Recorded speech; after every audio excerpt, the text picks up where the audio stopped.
Gjermania, Turqia dhe Kina janë tre partnerët kryesor të Kosovës në import në 4 mujorin e parë të këtij viti.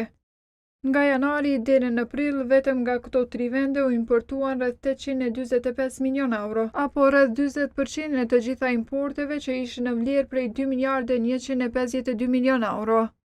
Kjo shifër shënoi rritje prej 15.5% krahasuar me muajt janar-prill të vitit 2024. Vjetu importuan mallra në vlerë prej 6 miliardë euro. Kosova importon nga Gjermania kryesisht vetura dhe makineri të tjera.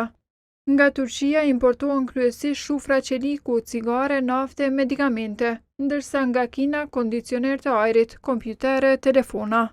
Rritja e importeve sipas Blendi Hasaj, drejtori i Institutit GAP, tregon se Kosova është ekonomi konsumuese dhe konsumin e bazon në importe.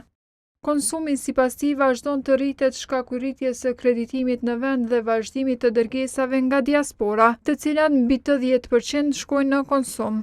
Eksporti nuk është se po arrin të zgjerohet apo që të ketë kapacitetet mjaftueshme që të hyjë në tregje të reja, pra të kemi diversifikim të tregjeve në cilat i plotësojnë produktet, të rritet vëllimi i prodhimit, të përmirësojmë ose të avancojmë disa praktika në përndërmarrje që do të mund të eksportonin më shumë dhe si rrjedhoj pra ne vetëm se po shkojmë në vend që të kemi pra një përmirësim, po vret një stagnim.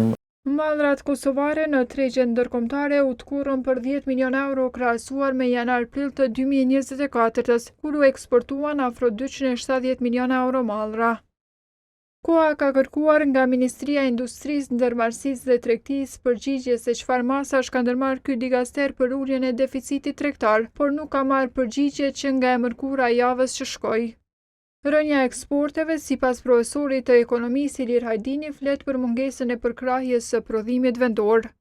Ai thotë se edhe ambasadat do duhej që ta luanin një rol në promovimin e produkteve vendore. Ideja është që ambasadat për shembull të organizojnë forume të ndryshme, të shtyjnë bizneset që të marrin pjesë nëpër ekspozita, nëpër